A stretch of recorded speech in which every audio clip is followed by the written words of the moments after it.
আসসালামু আলাইকুম। যেহেতু আজকে বরিশাল ঘাটে 3টি লাইটিং মাস্টার নৌযান রয়েছে, তো আপনাদেরকে একটু দেখিয়ে আনি আজকে বরিশাল থেকে যে 3টি নৌযান আছে ডেকে কীরকম যাত্রী হলো। তো যদি প্রথমে পারাবত 12 লঞ্চে যাই, পারাবত 12 লঞ্চে কিন্তু কেবিন খালি রয়েছে। আর পারাবত 12 লঞ্চের কিন্তু এই হচ্ছে কেবিন বুকিং নাম্বার। চেষ্টা করবেন এই কেবিন বুকিং নাম্বার থেকে পারাবত 12 লঞ্চে কেবিন করার। আর যদি পারাবত 12 ডেকের কথা বলি, পারাবত 12তে কিন্তু ভালো পরিমাণ যাত্রী রয়েছে ডেকে। যদি দেখাই, যদি একটু জুম করেও দেখাই, দেখেন ভালো পরিমাণ যাত্রী রয়েছে। যদি বলি ডেকের ভাড়া কিন্তু 300 টাকা করে, ডেকের ভাড়া আপনার 300 টাকা করে।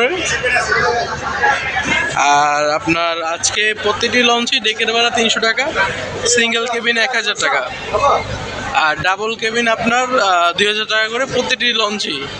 আর ডেক ভাড়া 300 টাকা। যেহেতু এমখানে সোফা রয়েছে, সোফা ভাড়া আপনার 600 টাকা করে। তো পারাবত 12তে কিন্তু একেবারে পিছন পর্যন্ত কিন্তু ডেক যাত্রী রয়েছে।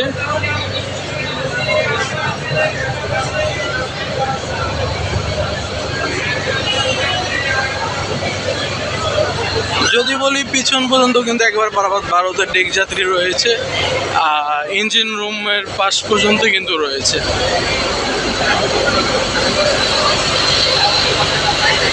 এই যে যদি পিছ থেকে দেখাই, আর যদি একটু জুম করে দেখাই,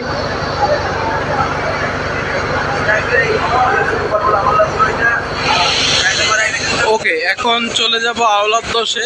দেখি প্রিন্স আওলাদ 10-এ কীরকম যাত্রী হলো। আর আপনারা একটা জিনিস সবসময় খেয়াল রাখবেন, ডেক যেহেতু ওপেন প্লেস, প্রতিটি ভিডিওতেই বলি যে ডেক ওপেন প্লেস, ডেকে কিন্তু আপনার সিকিউরিটি কম। সেক্ষেত্রে আপনার মূল্যবান মালামাল আপনার দায়িত্বে রাখবেন। আর ডেকে যখন ভ্রমণ করবেন, অপরিচিত কারো দেওয়া কোনো কিছু খাবেন না। এই জিনিসটা সবসময় একটু চেষ্টা করবেন মাথায় রাখার। তাহলে হবে কি যে আপনার পরিচিত অপরিচিত লোকের ভিড়ে আপনার মূল্যবান মালামালও কিন্তু হারিয়ে যাবে না। আর সরকার নির্ধারিত কিন্তু ডেক ভাড়া 400 টাকা করে, এই জিনিসটি খেয়াল রাখবেন।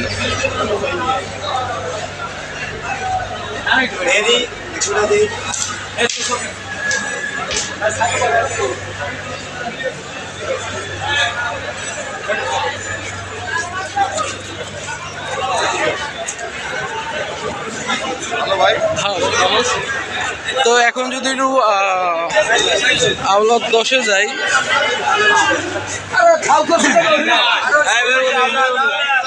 যদি আওলাদ 10-এর ডেকে যাই,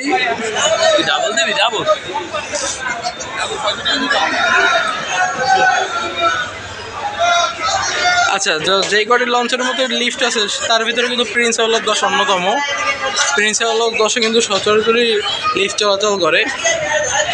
আর প্রিন্স আওলাদ 10-এ কিন্তু ডেক ভাড়া 300 টাকা করে।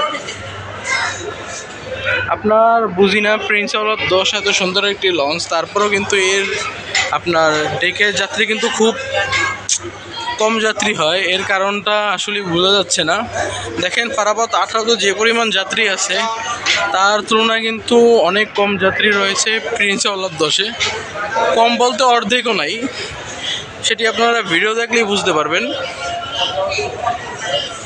অর্ধেক পরিমাণ যাত্রীও কিন্তু আজকে প্রিন্স আওলাদ 10-এ নেই।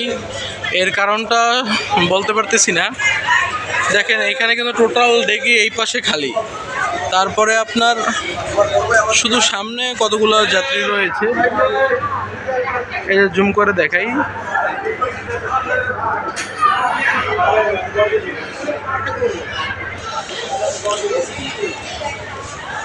তো এর কারণ হিসাবে যদি আপনারা চিন্তা করেন, বরিশাল ঘাটে কিন্তু একটা ঘাট প্লেসের একটা ব্যাপার থাকে। আপনার ঘাট প্লেসের একটা ব্যাপার থাকে, যে কারণে আপনার ঘাট প্লেসে একটা প্রবলেম হলে কিন্তু সেক্ষেত্রে কিন্তু আপনার লঞ্চে যাত্রী কম রয়েছে। যেমন এই যে এই ঘাটটাতে দেখতে পাচ্ছেন, এই ঘাটের সোজাসুজি কিন্তু পারাপাত 12 প্লেস করা, যে কারণে এই লঞ্চে যাত্রী বেশি।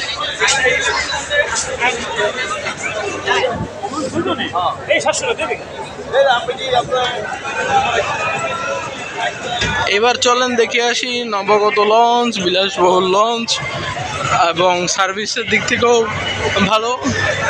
এম খান সাথে চলেন দেখে আসি। এম খান সাথে দেখতে পাচ্ছেন অসংখ্য যাত্রী রয়েছে।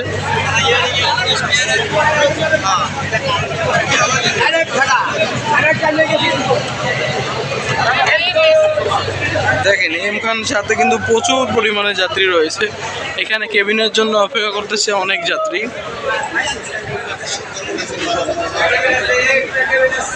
তো এম খান সাথে কিন্তু ডেক যাত্রী অনেক পরিমাণে ডেক যাত্রী আছে আজকে এম খান সাত লঞ্চে। যদি বলি দেখেন আজকে কিন্তু ডেক ভাড়া 300 টাকা করে এম খান সাথে।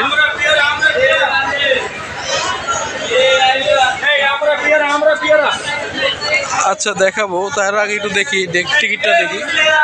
যদি দেখাই এম খান সাথে ডেক টিকিট, এই হলো এম খান সাথে ডেক টিকিট। বরাবরই ভাড়া থাকে 300। যদি আপনারা বলেন বরিশাল ঢাকা 300, ঢাকা বরিশাল 300। একটা লঞ্চের সার্ভিসের কোয়ালিটি আছে, যেই কারণে ভাড়া কিন্তু নামবে না। আর যদি দেখাই, এই যে দেখেন প্রচুর পরিমাণে যাত্রী রয়েছে আজকে এম খান সাথে। আপনাদের মতে বা আমার মতে কিন্তু আজকে সবথেকে বেশি প্যাসেঞ্জার ক্যারি করতেছে এম খান সাত। এর অন্যতম কারণ হলো এই লঞ্চের সার্ভিস ভালো, নতুন হিসাবে না কিন্তু সার্ভিস ভালো, ব্যবহার কিন্তু ভালো, যেই কারণে এই লঞ্চে কিন্তু যাত্রী সংখ্যা অনেক। এই জিনিসটি হচ্ছে এই লঞ্চের প্রধান কারণ। আপনি দেখতে পাচ্ছেন একেবারে শেষ মাথা অবধি কিন্তু যাত্রী রয়েছে। আর দোতলাও এরকম হাউসফুল, যে কারণে আর দোতলায় গেলাম না। যদি একটু ঘুরে দেখাই যে যাত্রীর সংখ্যা কিন্তু প্রচুর রয়েছে এম খান সাথে। এই যে একেবারে ইঞ্জিন রুমের পাশাপাশি কিন্তু এই যে যাত্রী রয়েছে। আর লঞ্চে কিন্তু মোটরসাইকেল নিতে পারবেন। মোটরসাইকেল ভাড়া কিন্তু 300 টাকা করে, পার মোটরসাইকেল প্রতি 300 টাকা ভাড়ায় ঢাকা পর্যন্ত নিতে পারবেন। আর এখান থেকে যদি একটু জুম করে দেখাই,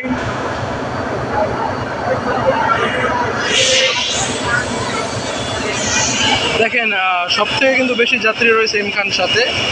একেবারে পিচ পর্যন্ত কিন্তু সকল যাত্রীতে ভরপুর রয়েছে। আর যদি একটু জুম করে দেখাই, এই যে দেখেন অসংখ্য পরিমাণ যাত্রী রয়েছে,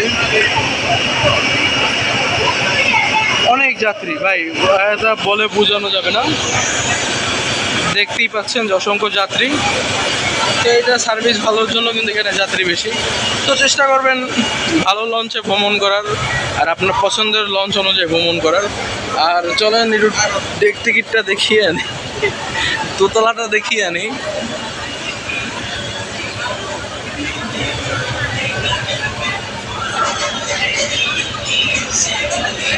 দোতলা কিন্তু সেম একই কাজ আপনার। এটা কিন্তু ফুল দোতলাও কিন্তু ফুল বুকিং হয়ে রয়েছে। আর দোতলা যাত্রীদের জন্য কিন্তু পিছনে কিন্তু ওয়াশরুমের ব্যবস্থা রয়েছে। তো এই যে দেখেন অনেক যাত্রী রয়েছে। আজকে সবথেকে বেশি প্যাসেঞ্জার ক্যারি করতেছে এম খান সাত। বরাবরের মতো এম খান যেদিনই বরিশাল ঘাটে থাকে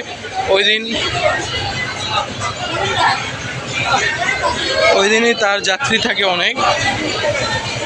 তো এই ছিল আজকে বরিশাল ঘাটের মোটামুটি আপডেট। আপনারা চেষ্টা করবেন অবশ্যই রাত 9টার ভিতরে আসার। এখন যেহেতু রাত 15টা বাজে, এম খান কিন্তু রাত 9:30টায় ছেড়ে দিবে লাস্ট ট্রিপে বরিশাল থেকে ঢাকার উদ্দেশ্যে। এই যে দেখেন ঈদের মতো বোঝায় কি যাত্রী থই থই করে। আওলাদের যাত্রী নাই, কিন্তু এম খান সাথে কিন্তু প্রচুর পরিমাণে যাত্রী রয়েছে।